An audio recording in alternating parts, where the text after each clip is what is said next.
Bien, donc je prends le relais de David. Là, on va faire un saut dans le temps. Tout ce que vous avez vu, c'est des magnifiques images. Une fois qu'on veut retrouver des bactéries dans l'ancien, c'est plus du tout des magnifiques images, parce que la pression des roches, l'enfouissement, va détruire la plupart des signaux. Alors, je vais illustrer le propos des biominéraux microbiens à partir du fer et à partir d'une simple question que nous avons résolue ensemble, à partir d'études à l'ULB et en collaboration avec les biologistes. Pourquoi les marbres rouges sont-ils rouges? Et vous allez voir, ça va aussi nous emmener jusqu'à l'exobiologie, ce qui n'était pas prévu dans le début de l'histoire, bien entendu. Avant ça, puisqu'on parle de biominéraux, et avant de parler donc des marbres rouges, je voudrais simplement souligner que, comme l'a dit David, les premiers stromatolites certains datent de 2,7 milliards d'années, sont liés à l'activité des cyanobactéries, dont les premières sont suspectées à 3,8 milliards d'années. Et tout au long de l'histoire géologique, ces cyanobactéries ont édifié ce qu'on appelle des bioconstructions. Vous avez devant vous des bioconstructions de toutes les tailles. Ceci vient du Gabon et du Congo-Brazzaville. Des petits édifices, comme vous voyez ici, jusqu'à des monstres, donc des grands stromatolites, ça s'appelle des stromatolites, qui font 4 mètres de haut, 6-7 mètres de largeur et qui plongent sous forme d'un cône de 15 mètres de long. Vous en avez des centaines comme ça. Donc c'était une activité extrêmement intense qui se poursuit aujourd'hui, mais de manière moins intense, par exemple dans la baie des Requins à Shark Bay ou aux Bahamas. Et aux Bahamas, on va observer toutes ces cyanobactéries qui vont former ce qu'on appelle des tapis microbiens, des mattes microbiennes, comme vous en voyez ici, de nouveau dans le précambrien du Congo. Tout ceci, donc, ce sont des roches qui sont formées uniquement grâce à l'intervention de cyanobactéries. S'il n'y avait pas ces cyanobactéries, vous n'auriez pas cette roche-là, ni cette bioconstruction. Donc c'est un élément très important, mais comme je vous l'ai dit, je vais parler surtout des marbres rouges. Et la question, c'est de savoir pourquoi les marbres rouges sont colorés en rouge. Et il n'y a pas grand monde qui, jusqu'à peu, pouvait le dire.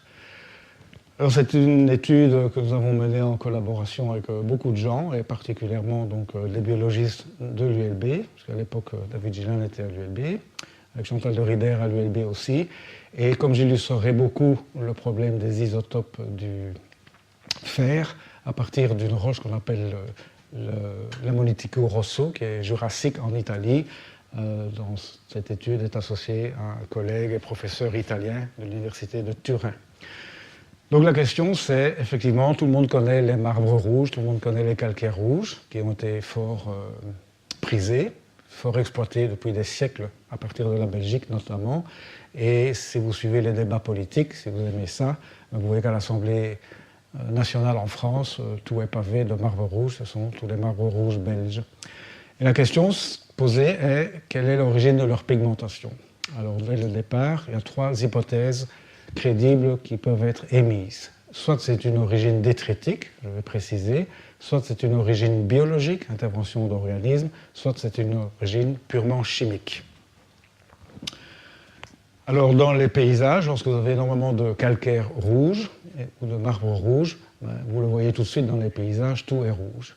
Ici, dans le nord de l'Italie, dans le Trento, donc du côté de la frontière autrichienne et slovène, et on a une série géologique qu'on appelle l'Ammonitico rosso, rosso c'est pour le rouge, qui est exploitée sous forme de marbre. Donc vous voyez une carrière qui aujourd'hui exploite ce marbre-là.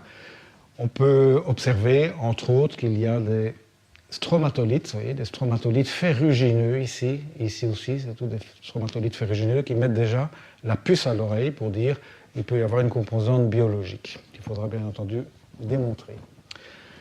Alors, on a étudié en détail l'Ammonitico rosso, c'est pour ça qu'il est souligné, mais au total, on a étudié une quinzaine de coupes, de sections géologiques dans le Paléozoïque, dans le Mésozoïque, d'Europe et d'Afrique du Nord. Toutes ces sections géologiques ont été étudiées d'un point de vue sédimentologique. Donc on a reconstitué le milieu de dépôt de ces différentes sections, le seul point commun étant que toutes ces roches sont rouges. C'est ça le critère. Lorsque l'on fait une synthèse de tout ce qu'on a étudié, par chance, on voit qu'on peut ordonner l'ensemble des sections étudiées partout, avec des âges différents, on peut les ordonner suivant un gradient qui va depuis des milieux littoraux à l'époque, ce sont des milieux littoraux du Jurassique ici, très peu profonds, jusque des milieux pélagiques de plusieurs milliers de mètres de profondeur dans l'anti-Atlas marocain, dans le Dévonien. Et on va suivre toute une série de paléographies en allant de plus en plus profond, en passant même par le talus continental dans le Carbonifère d'Espagne. Donc notre échantillonnage, qui était un peu hasardeux au départ, puisqu'on ne savait pas ce qu'on faisait réellement, on ne savait pas où on allait, notre échantillonnage nous permet d'étudier toute une série de dépôts rougeâtres qui finalement balayent tout un système peu profond jusqu'à un système très profond à travers des âges géologiques différents. Donc je reviens à la question, en quoi consiste cette pigmentation rouge? Cette pigmentation rouge, en 1991, personne ne le savait. La meilleure preuve, c'est qu'il y a eu un congrès extrêmement important en Italie, avec beaucoup de géologues, et le congrès était fourni avec un gros bouquin abstract, et la couverture du livre était toute rouge, et tous les articles concernaient la sédimentologie, la paléontologie, la diagenèse, mais strictement rien sur le fait que toutes ces roches étaient rouges. Donc personne ne savait quoi que ce soit là-dessus. Et donc finalement, j'ai mis un petit drapeau belge, parce que l'histoire va quand même partir de chez nous, et on s'est posé la question à partir des marbres rouges de Belgique. Alors pourquoi j'ai mis un petit drapeau rouge ici? Parce que les marbres rouges de Belgique, vous voyez ici une bioconstruction de marbre, ce sont des mudmont en anglais, ça veut dire que ce sont des monticules micritiques, ou des monticules de boue carbonatée. Alors ce qui est très important à savoir, c'est que la boue carbonatée, qui constitue 99,9% de ce que vous voyez devant vous, ce sont des petits cristaux de calcite de 1 à 3-4 microns, pas plus. C'est le dépôt. Et pourquoi j'ai mis un drapeau belge? Parce que ces marbres rouges ont été identifiés donc, dans le Paléozoïque, dans le Dévonien supérieur, c'est donc dans le Franien.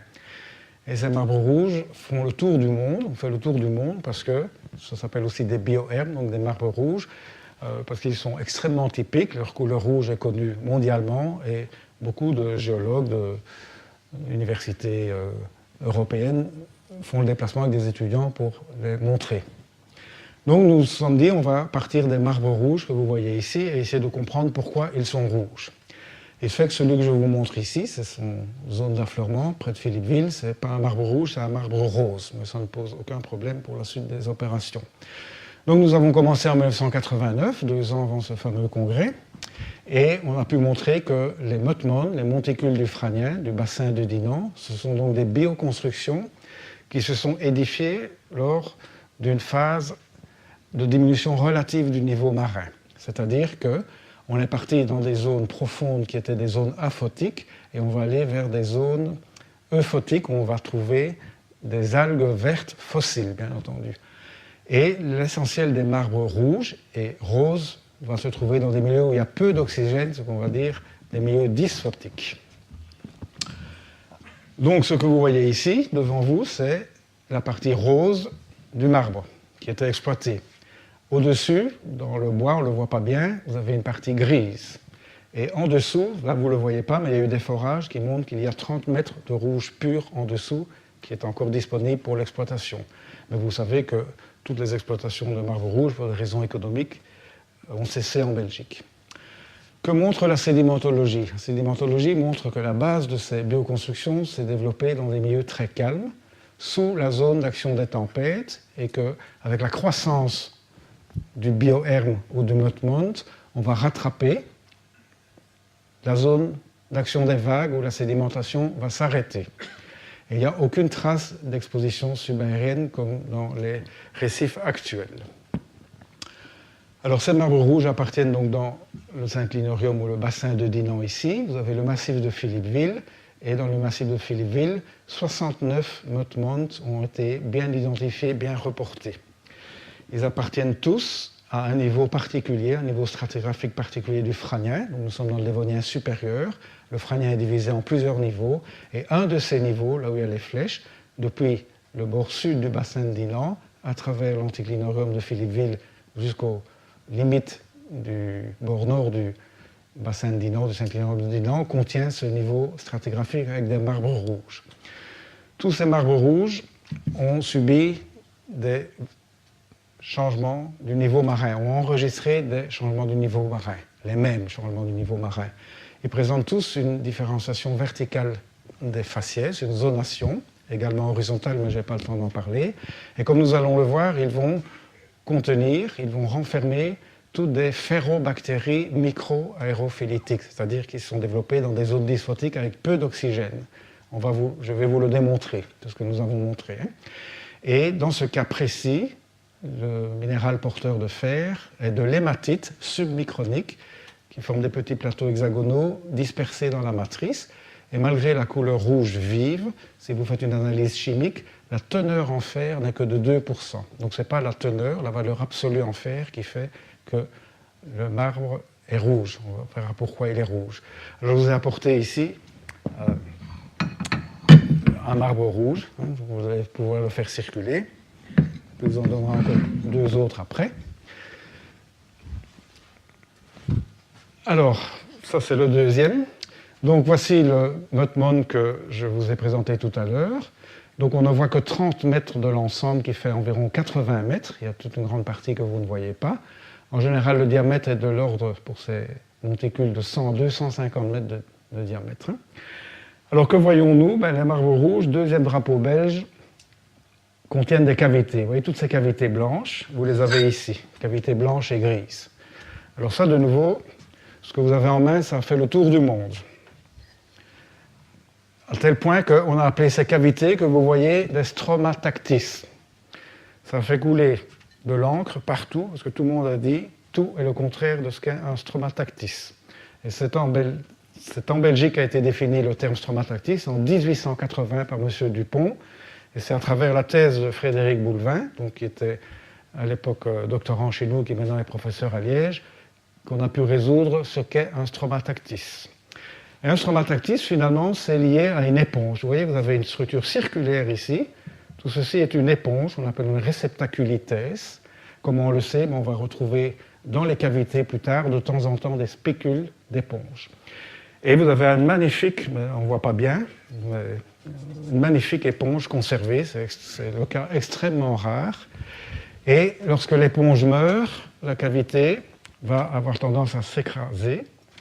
Comme elle va être remplie de gaz liés à la décomposition de la matière organique, la cavité va se maintenir et va éventuellement, par thixotropie, remonter dans le sédiment. Autrement dit, les stromatactis sont des cavités dans les marbres rouges, pour faire simple, on va dire. Très typique, et actuellement, on a retrouvé des équivalents de stromatactis dans toutes les séries géologiques, depuis le précambrien jusqu'au Cénozoïque du monde entier. C'est le deuxième drapeau belge, ça vient de chez nous, je ne suis absolument pas chauvin, mais ça a été défini chez nous et ce mot a fait le tour du monde en géologie. Alors, revenons au Motmont. Que voyons-nous en premier lieu? On a reconstitué, comme vous le voyez ici, la géométrie d'un Motmont. Est-il possible de voir un Motmont pareil sur le terrain? La réponse est non, c'est impossible. Comment peut-on reconstituer ça? Tout simplement à partir de différentes coupes dans le massif de Philippeville. Je vous ai dit, on en a reporté 69, on en a étudié une vingtaine à partir de coupes. Vous voyez, donc tout ceci sont des coupes à différents endroits. Il n'y en a que quelques-unes qui sont symbolisées ici pour ne pas alourdir le schéma. Et à partir de l'ensemble de ces coupes, on va faire un modèle composite qui nous donne ce que devait être la géométrie du Motmont. Et la géométrie du Motmont nous montre, premièrement, qu'on a donc vraiment une sorte de chapeau de gendarme à l'ancienne, comme ceci. Alors, deuxième chose qui est évidente, c'est qu'il y a une variation de couleur. Vous voyez, vous avez une succession de rouge à la base, puis de rose, et puis de gris, bleu ici.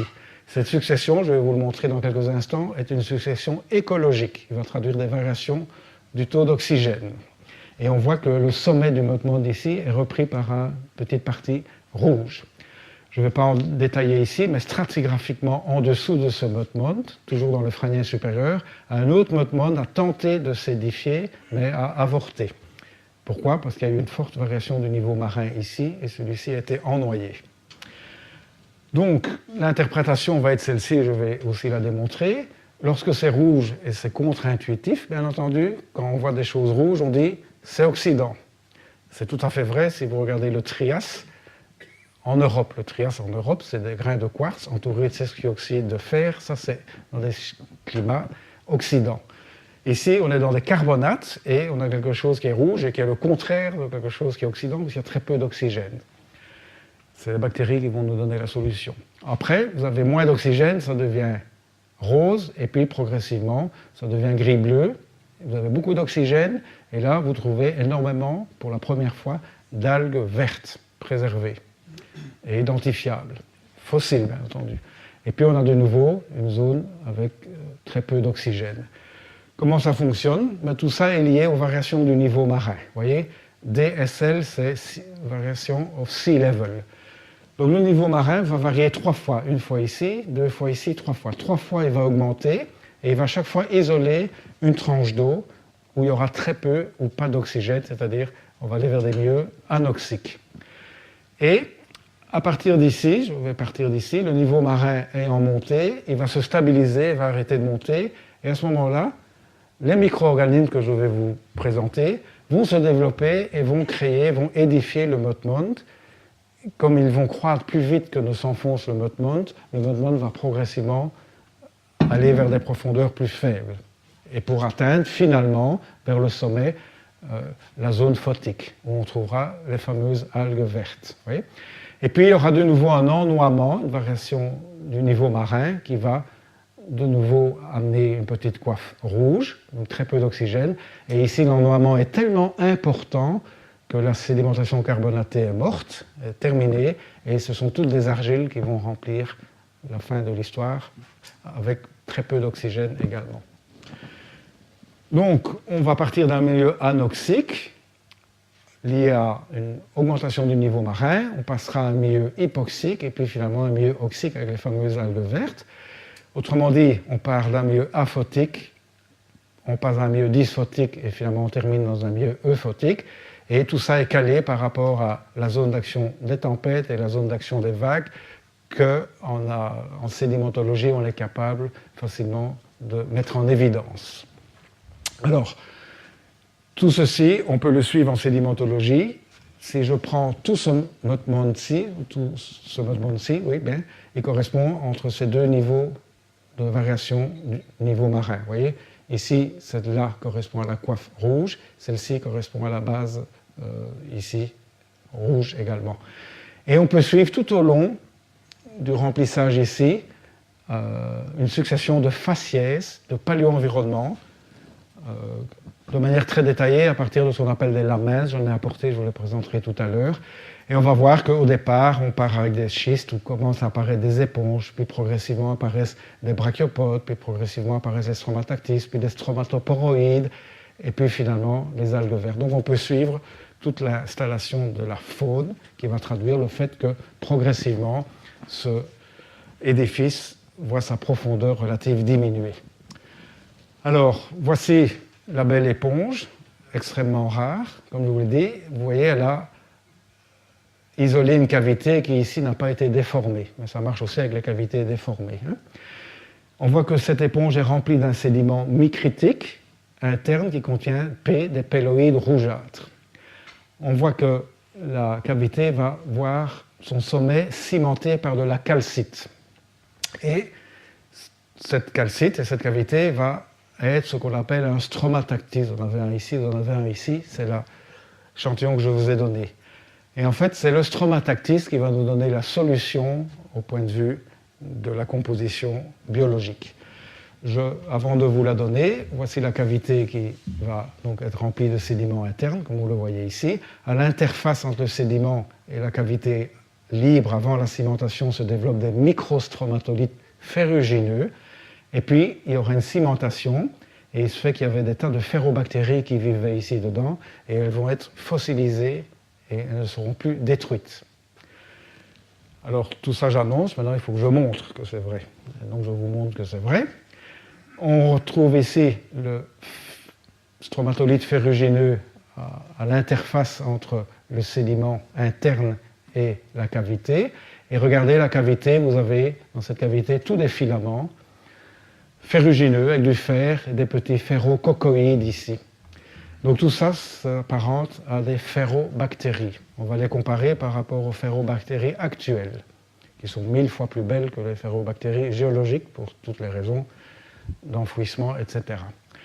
Alors allons dans le sédiment maintenant ici. Regardez, le sédiment contient aussi des ferrobactéries, mais elles sont toutes cassées. On ne voit plus de beaux filaments. Pourquoi?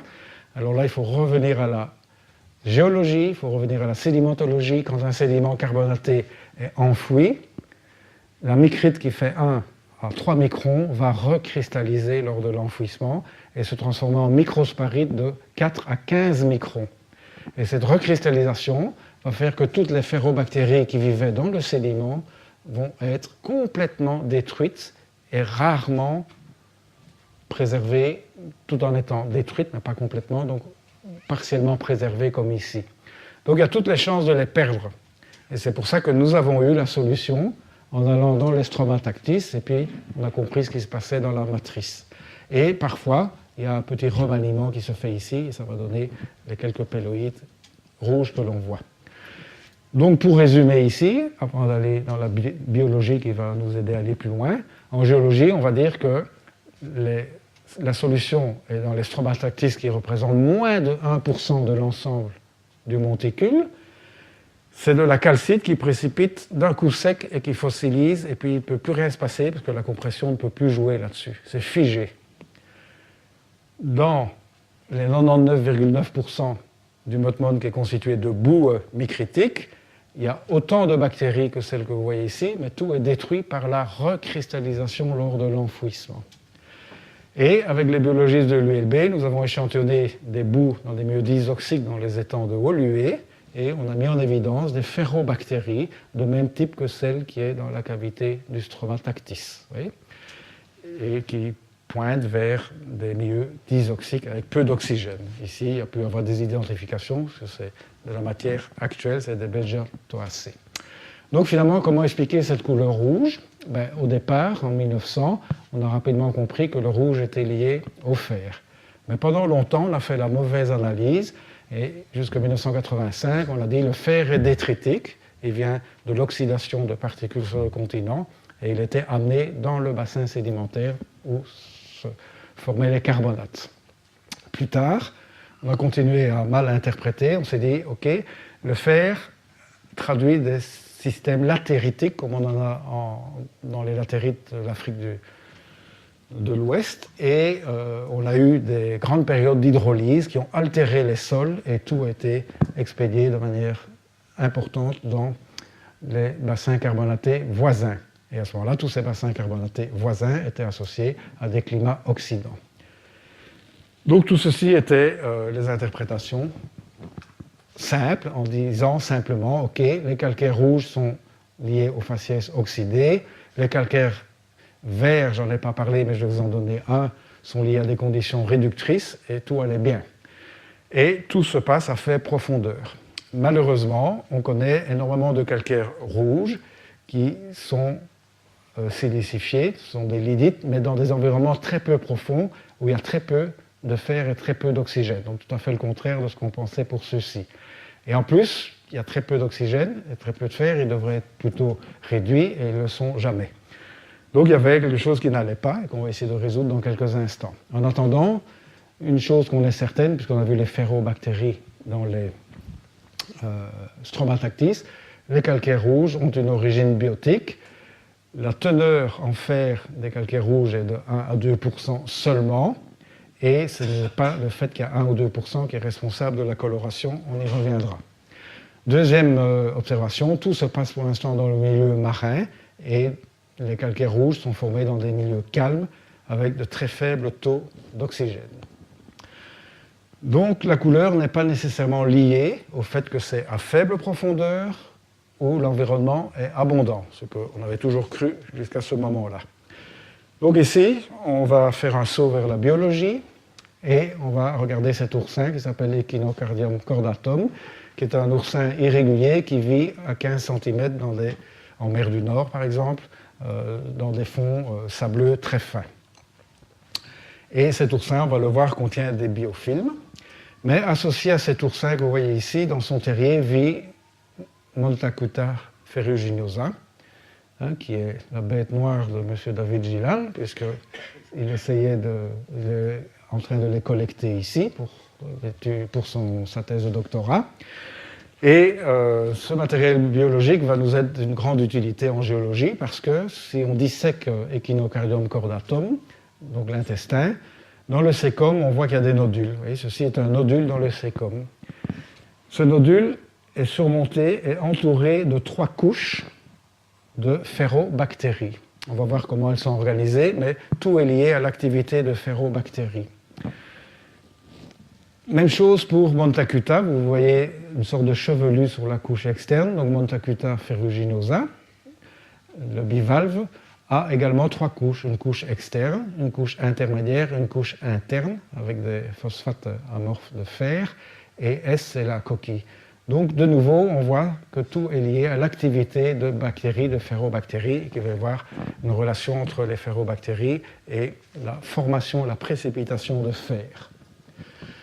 Alors, revenons à l'oursin. Vous voyez retirer du cécum les différents nodules. Ce sont des nodules de quartz. Et voici en coupe un de ces nodules, et vous voyez qu'il est entouré des 3 couches, interne, médiane et externe.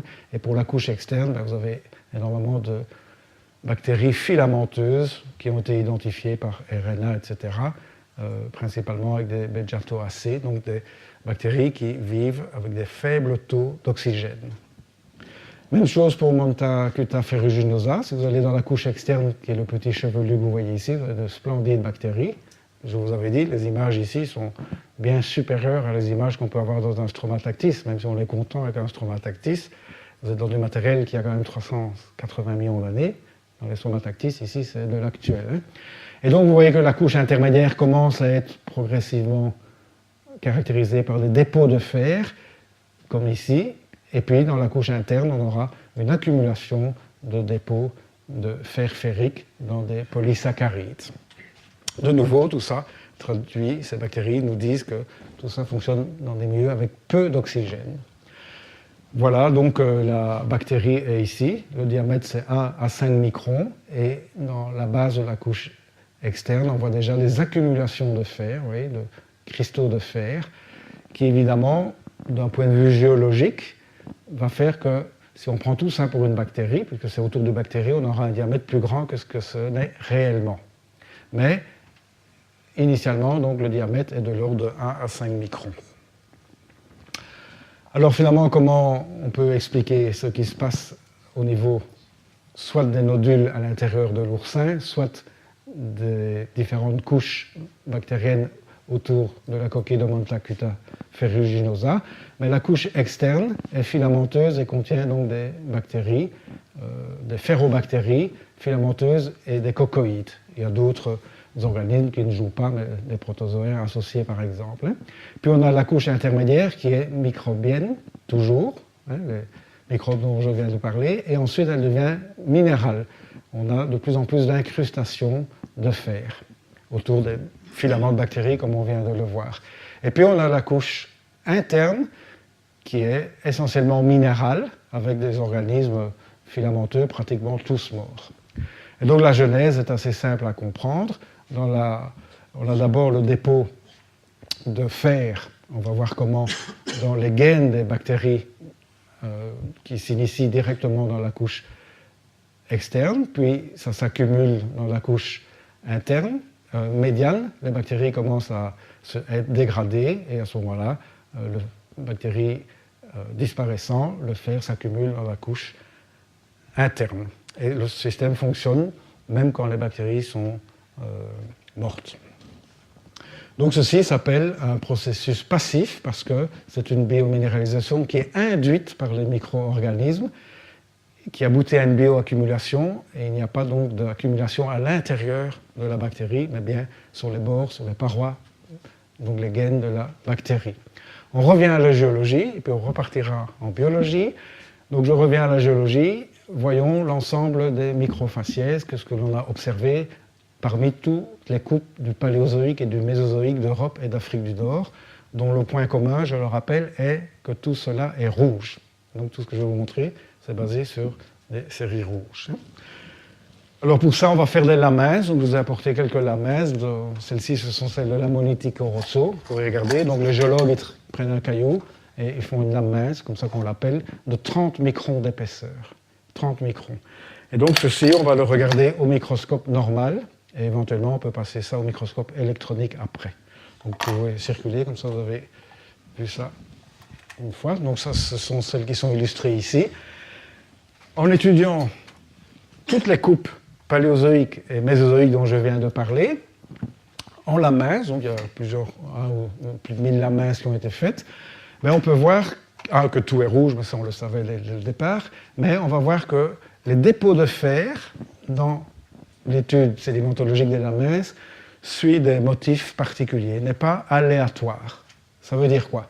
Ça veut dire que le fer va remplir des cavités originales d'organismes. On va le trouver dans les cavités, pas ailleurs. Ça va remplacer, partiellement ou totalement, des fragments d'échinodermes. Ça va remplacer ou s'infiltrer dans des bioperforations qui ont été faites avant. On verra carrément des filaments. On verra des structures spéciales, rondes, avec tous des piquants, qui sont des associations de bactéries, qu'on a appelées des structures en hérisson, parce que c'était particulièrement spécial. On verra des encroûtements, on verra des biofilms, on verra des microstromatolites de différentes formes, et on verra des nodules comme dans l'oursin, des nodules sur le fond marin qu'on appelle des oncolites. Donc, le fer n'est pas distribué n'importe comment, il suit des motifs particuliers, et il y a une logique là-dedans. Donc on va essayer de comprendre quelle est cette logique. Alors pour ça, je vais montrer les différents exemples, pas tous bien entendu, qui ont été étudiés. Alors le premier, c'est l'ammonitico rosso, que vous voyez ici. Donc c'est le Jurassique d'Italie. Ben, en lame mince, c'est une lame mince ici aussi, on voit qu'on a ce qu'on appelle des hardgrowths. Vous voyez, il y a des arrêts de sédimentation. Et lors de ces arrêts de sédimentation, le fer va s'accumuler et ce fer va être repris, va être utilisé par les bactéries. Et vous voyez déjà des filaments verticaux, dichotomiques, des filaments bactériens en lame mince, donc dans les lames que vous avez ici. Il faut regarder quand même au microscope. Hein. Et puis il y a des filaments ici qui se mettent de manière horizontale aussi. Alors en lame mince, c'est visible, et bien entendu, au microscope électronique, on va bien mettre en évidence ces filaments qui ont moins de 1 micron de diamètre. Donc sont vraiment extrêmement fins, et ils sont encroûtés de fer. Tout ce qui est en blanc ici, c'est du fer. Toujours l'ammonitico rosso, les mêmes lames minces, vous voyez, il y a énormément de filaments, toujours un micron, un peu moins d'1 micron de diamètre, donc ça vient de ces roches-là, rouges, et quand on a des préservations relativement bonnes, on voit que ces filaments étaient quand même beaucoup plus abondants que ce qu'on ne le pense, et on peut dire que ces roches rouges contenaient jusqu'à 20% de tapis ou de mattes benthiques bactériennes.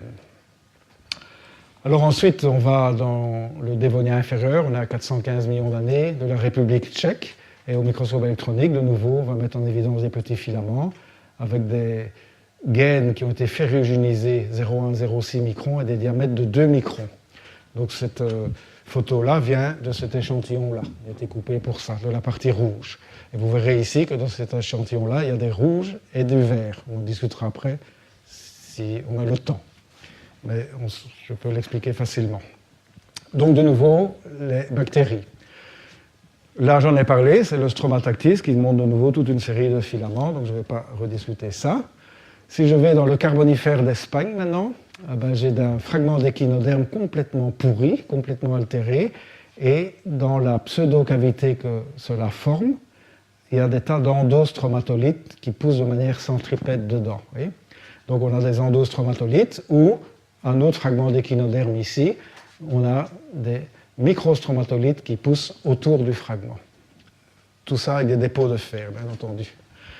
Ici, je suis dans le Carbonifère d'un autre endroit en Espagne. Vous voyez, c'est le remplissage de fer dans des cavités d'un tétraxis, c'est un foraminifère, et la matrice est également rougeâtre.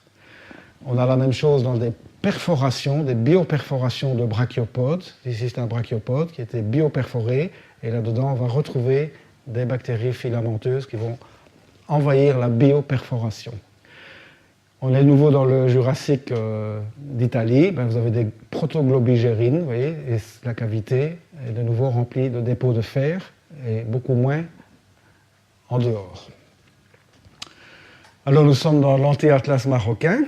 Là, vous avez toute une série de goniatites. Donc c'est les précurseurs des ammonites, c'est les ammonites du Paléozoïque. Et vous voyez tous des microstromatolites columnaires ferrugineux qui poussent sur les parois de la goniatite. J'ai amené un échantillon ici et vous verrez tous les encroûtements rouges, c'est tous des microstromatolites ferrugineux. Donc ce sont deux plateaux que j'ai achetés à la foire des minéraux, je ne sais plus quoi. Là vous avez des orthocères, regardez bien, enfin on ne voit pas bien, mais surtout celui-là, vous verrez des gros manchons rougeâtres.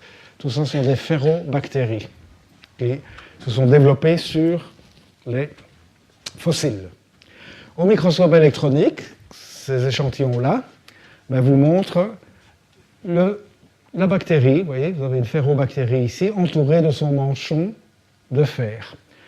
Donc, on a de nouveau des diamètres de 1, 2, 3 à 4 microns, et ce diamètre pourra paraître plus important, surtout en géologie, puisque la bactérie sera entièrement recouverte de ces dépôts de fer. Voilà, maintenant on est de nouveau dans le Jurassique moyen en France, en Normandie. Vous avez des oncoïdes, donc des grains ronds. Le centre, en général, c'est une ammonite. Okay, et tout ça est entouré de dépôts ferrugineux dans lesquels vous avez toute une série de filaments de diamètres différents basés sur le fer, donc encroutés de fer. Et ce nodule est rouge, bien entendu.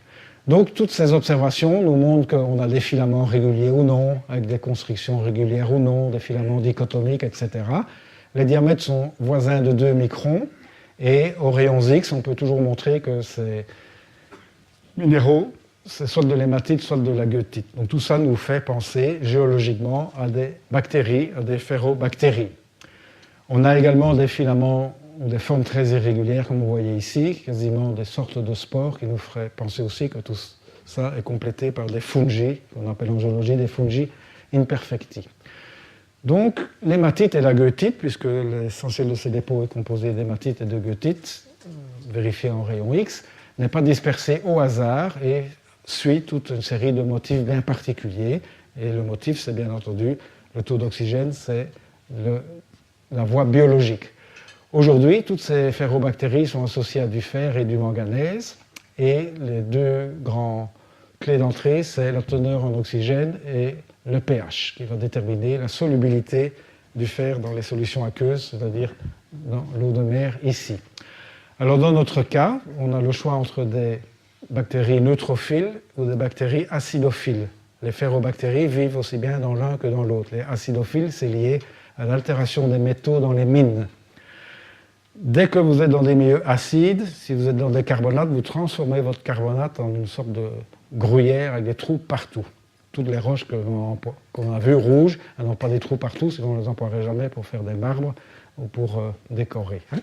Donc on est d'office dans un cas qui est le neutrophile, et là on sait que les ferrobactéries en milieu neutrophile sont toujours associées aux interfaces disoxiques entre les milieux oxyques et anoxiques.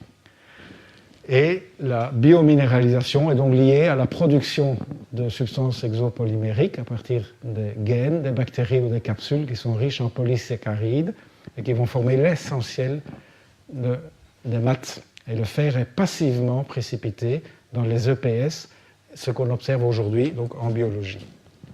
Donc pour résumer, on a une ferrobactérie qui va sécréter des EPS à travers sa gaine, et ces EPS vont être un piège qui va attirer les Fe2+, qui sont solubles dans l'eau, et qui va précipiter sous forme d'un minéral de fer. En général, ce minéral de fer, au départ, est, David en a parlé tout à l'heure, de la ferrihydrite. Donc ce sont des nanocristaux, ce sont des oxydes donc, hydratés ferriques, qui, par diagenèse, lorsque le sédiment deviendra une roche, avec le début d'enfouissement, ça va très vite, cette ferrihydrite se transforme en goethite ou en hématite. Et tout ça se passe donc au niveau des interfaces d'isaérobie, anaérobie, et comme je vous l'ai dit tout à l'heure, c'est une biominéralisation passive puisque rien ne rentre dans la bactérie, tout se fait en dehors de la bactérie. Comme je vous l'ai dit, grâce à l'ensemble de l'étude qu'on a menée, on traite le littoral jusqu'au bassin profond en passant par le talus. Donc on pourra dire que chaque fois qu'on a des bactéries présentes ici et des milieux disoxiques, les calcaires pourront devenir rouges. Il suffit juste d'avoir les gradients oxyque-anoxique dans des eaux faiblement oxygénées et tout ça fonctionne indépendamment de la lumière puisque la lumière est dans la partie superficielle et ne pénètre pas plus loin. Donc on a répondu à la première question, à savoir, oui, la pigmentation rouge est liée à l'activité microbienne qui joue sur le fer, donc aux ferrobactéries. Ceci a une conséquence extrêmement importante pour les géologues, à savoir que tout ce que je viens de vous montrer a une signification uniquement micro-environnementale. On ne peut pas déduire la moindre paléogéographie, puisque ça va depuis l'environnement peu profond jusqu'à l'environnement très profond. Donc ce ne sont que des micro-environnements.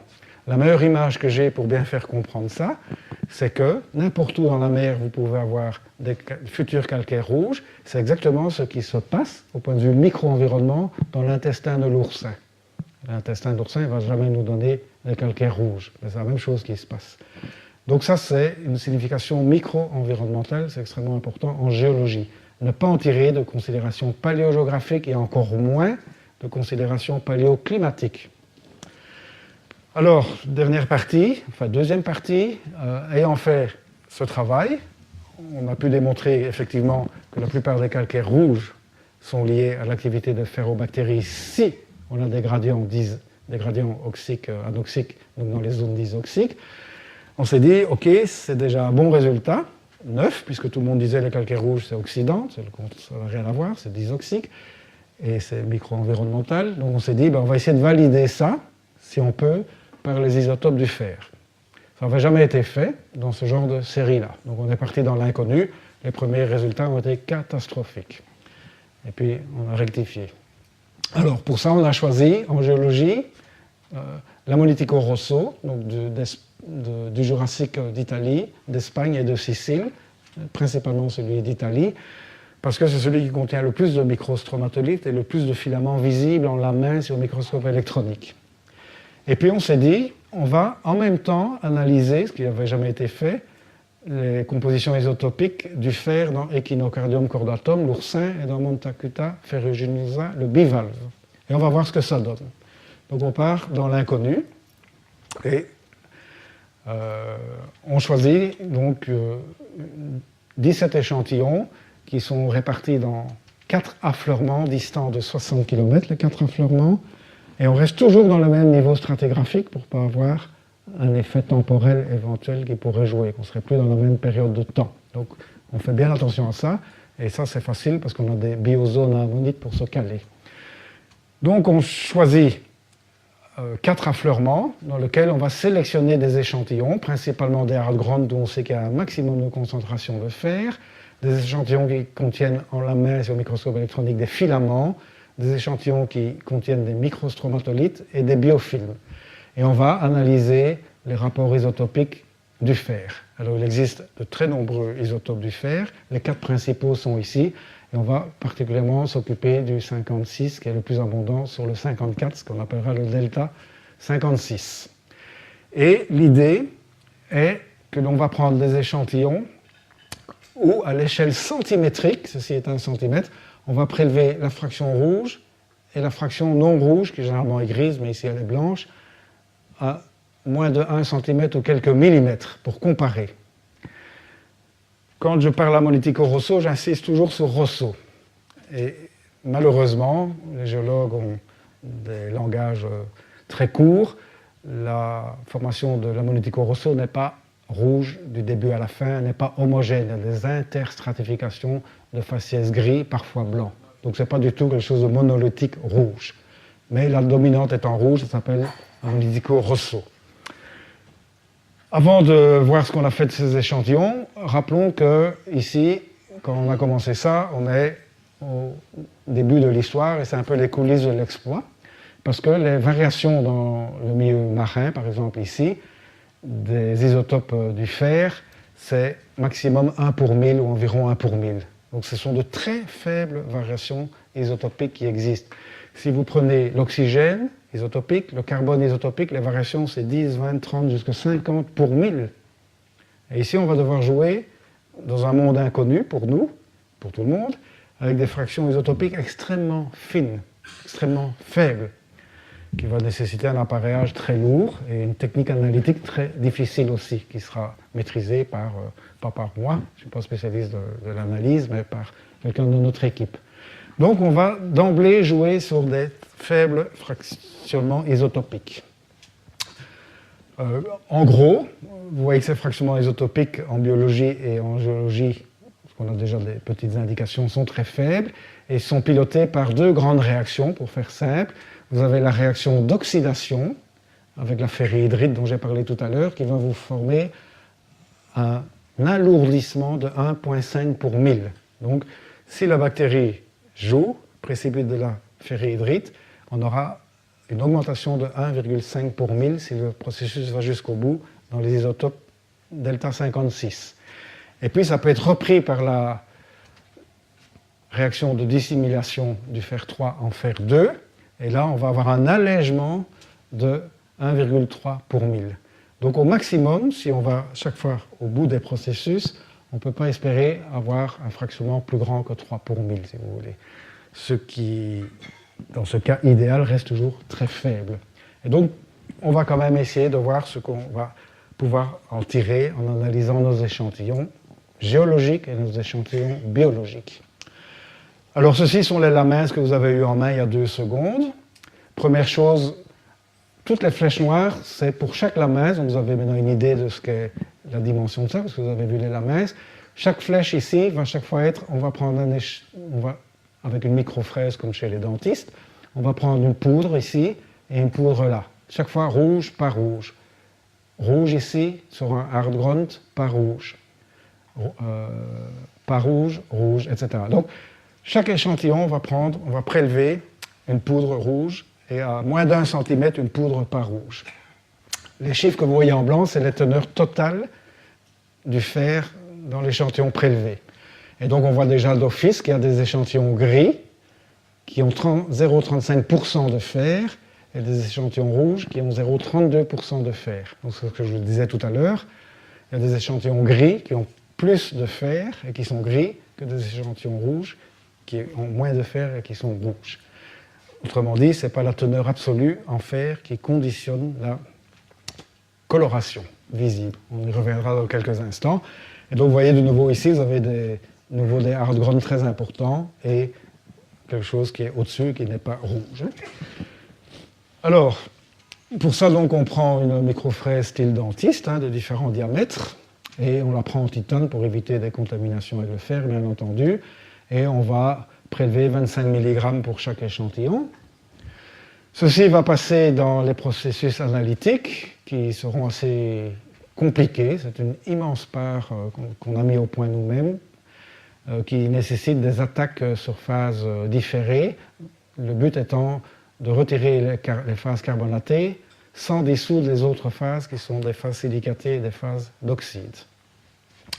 Bon, donc c'est assez compliqué. Pour ça, donc, on a un spectromètre ICP-MS qui va permettre de mesurer les valeurs isotopiques. Et puis, il y a toute une technique analytique avec des échantillons témoins, des systèmes de boucles pour chaque fois repasser les échantillons. C'est très compliqué, je ne le maîtrise pas, je vous le dis tout de suite. C'est un ingénieur qui a travaillé là-dessus et qui a mis tout ça au point. Comme on a publié ça, on a eu pas mal d'ennuis avec ça, et donc on a dû améliorer la méthode pour éviter qu'on sorte des chiffres qui ne sont pas corrects. Mais bon, finalement, on a pu résoudre ça. Avant de se lancer dans les isotopes, on a rapidement mené une étude géochimique à partir de 25 échantillons venant de 2 coupes des mêmes niveaux que les échantillons qu'on va étudier, et on a mesuré le taux de carbonate, magnésium, fer, manganèse, strontium en roche totale, en roche sélective, les oxygènes isotopiques, le carbone isotopique, etc. Quel était le but? Le but, d'abord, donc je rappelle, ici on retrouve le fait que il y a des tas de gris qui ont 120 ppm de fer, alors qu'il y a plein de rouges qui ont moins de 120 ppm de fer. Donc ici, on peut déjà conclure que ce n'est pas la teneur en fer qui donne la couleur rouge, mais finalement, c'est l'expression minéralogique du fer qui va donner la couleur rouge. Autrement dit, le rouge est lié aux hydroxydes et aux oxydes, et le gris est lié soit aux argiles, il n'y a pas d'hydroxyde de manière importante, soit au fer qui est piégé dans le réseau de la calcite. Ensuite, au point de vue des isotopes de l'oxygène, je ne vais pas parler de ceux du carbone, ici on a les valeurs isotopiques de l'oxygène, donc en abscisse ici, pour l'ensemble de la mer jurassique de l'époque où on a prélevé nos échantillons. En gros, on peut dire qu'il y a très peu de variations. Donc les teneurs en oxygène isotopique des échantillons retenus sont ceux de l'eau de mer de l'époque. Autrement dit, on n'a pas d'allègement important des teneurs en oxygène 18, ce qui nous permet de faire deux conclusions très importantes. La première, il n'y a pas eu d'enfouissement important. Donc il n'y a pas eu de température qui va venir perturber éventuellement un signal isotopique du fer. Très important pour nous de savoir ça. Deuxième chose, s'il y avait eu un allègement isotopique de l'oxygène, ça aurait aussi pu vouloir dire qu'il y avait eu une contamination météorique géologique. Donc on peut éliminer les eaux douces aussi. Donc tout ça nous conforte dans l'idée que tout se passe bien, qu'on a des conditions optimales, qu'on ne savait pas au départ. Et dernière chose, comme j'ai plus beaucoup de temps, je vais un peu aller plus vite, on a de très faibles contenus en strontium qui nous indiquent qu'on n'a pas de précurseur aragonitique. La calcite peut être au départ de l'aragonite ou de la low magnésium calcite, la calcite non magnésienne. Donc on est de nouveau dans une minéralogie dès le départ qui est stable, qui n'est pas métastable, ce qui aurait été le cas si on avait de l'aragonite. Donc tout va bien, sauf les premiers résultats. Donc on prend, résumé, on prend en roche totale, c'était ça notre erreur, et on va comparer les delta 16, delta 56 du fer de roche rouge et de roche grise. Vous voyez, et on n'a rien de sérieux, à savoir que soit c'est la même chose, soit les gris sont plus élevés, soit les gris sont plus faibles. Donc on n'a aucune systématique là-dedans. Pourquoi? Parce qu'on a fait ça en roche totale. Donc on décide de faire des attaques ménagées, c'est très compliqué, et finalement on va travailler que sur les résidus insolubles qui contiennent du fer. Et à ce moment-là, on voit que systématiquement, tout ce qui est rouge a des valeurs fort négatives, et tout ce qui est gris a des valeurs presque proches de zéro. Donc on voit une très grande différence entre le delta 56 sur les résidus de fer dans les rouges et dans les gris. On met ça dans un graphique, il faut s'occuper que de ça, donc de l'ordonnée. L'ordonnée, c'est les delta 56. Chaque ligne verticale, c'est chaque fois un échantillon d'une lame mince où le rouge a été prélevé à quelques millimètres du gris. Donc que voyons-nous? Que tous les rouges sont plus négatifs que tous les gris. Tous les gris se rapprochent des roches clastiques sans carbone, des roches sédimentaires clastiques sans carbone ou de la ligne de base des roches ignées. Mais ici, on n'a pas de roches ignées. Donc on va se dire, ok, c'est comme si on avait un fractionnement. Seulement, il n'y a pas de fractionnement puisque on sait que le fractionnement, s'il existe, il doit venir de valeurs plus négatives que celle-ci. Puisque le fractionnement, dans le cas des delta 56, on part d'une valeur négative et on va vers des valeurs plus positives. Donc ces gris-là, c'est simplement la ligne de base des roches sédimentaires clastiques, c'est les argiles. Et ici, ça peut provenir d'un fractionnement qui est à rechercher à partir d'une valeur de base inférieure. Alors on retourne pour ça chez l'oursin et Montacuta, et on va prélever, David a présenté l'image, on va prélever les nanogranules de la couche externe de l'oursin, de Montacuta ferruginosa, donc ici.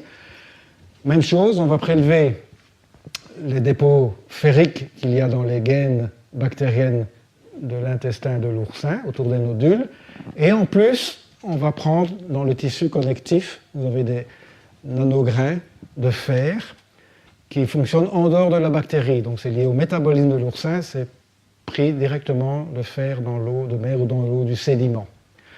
Et on va prélever donc dans l'oursin, dans les gaines et dans le tissu conjonctif hors qui n'a rien à voir avec les bactéries. Les gaines, évidemment, ont à voir avec les bactéries. Donc on fait ça pour le delta 56. Le delta 57, je ne vais parler que du 56. Et on voit tout de suite que le plus négatif, c'est le tissu conjonctif de l'oursin. Or, c'est celui qui était le plus proche de la source supposée de fer dans l'eau. Donc, ça voudrait dire que la valeur de départ pour le biofractionnement serait de l'ordre de moins 1,78. Et que toutes les valeurs supérieures, c'est du biofractionnement par les bactéries. Là, on est très content avec ce résultat, bien entendu. Et à ce moment-là, on reporte toutes les données. Vous voyez les granules dans le tissu conjonctif de l'oursin. Vous voyez que les dépôts ferriques dans le nodule ils sont nettement plus élevés que ça. Donc, c'est le biofractionnement. Tous les dépôts ferriques de Montacuta ferruginosa sont globalement aussi plus hauts. Et, chose encore plus fantastique, tout l'ammonitico rosso a les mêmes valeurs que les delta 56 du Montacuta et des nodules. Donc tout ceci nous dit, OK, il y a effectivement un biofractionnement qui vient de la source de fer de aqueux. Et donc il faut connaître réellement, si on veut aller jusqu'au bout, ça on ne sait pas, on n'est pas arrivé, il faut aller plus loin. Alors, on va considérer qu'on part de moins 1,78 comme base, et donc ça veut dire que dans le système biologique, on a fractionné 1 pour 1000, et dans le système géologique, on a fractionné jusqu'à moins 1,52 pour 1000. En moyenne, c'est 0,84. Donc on a pu démontrer que les ferrobactéries du Jurassique ont biofractionné comme les ferrobactéries de Montacuta et de l'oursin. Voilà. Et donc à ce moment-là, la question était de savoir qui connaît les valeurs du delta 56 du Fe2 aqueux dans l'eau de mer. On a fait la bibio, il n'y a quasi personne qui a fait ça. On a quand même trouvé à l'époque, en 2006, que quelqu'un en 2006 avait fait ça dans la baie de Californie et avait montré que ça variait suivant les endroits où il était entre moins 1,8, ce qui est pratiquement proche de ce que nous on a trouvé dans les granules de l'oursin, jusqu'à moins 3 pour 1000. Et donc ceci nous conforte dans l'idée qu'on a effectivement bien un biofractionnement. Alors pourquoi ce n'est pas des biofractionnements bien réglés et j'arrête? Tout simplement parce que dans la littérature on parle de la roue du fer. Le Fe3+, il va repasser en Fe2+, avec la réaction de dissimulation. Il va repasser en Fe3+, avec la réaction d'oxydation. Et ça fait 100 fois le tour avant d'avoir sa valeur finale. Voilà, donc pour terminer, les conclusions, la couleur rouge est liée à l'hématite et la goethite submicronique dispersées dans la matrice.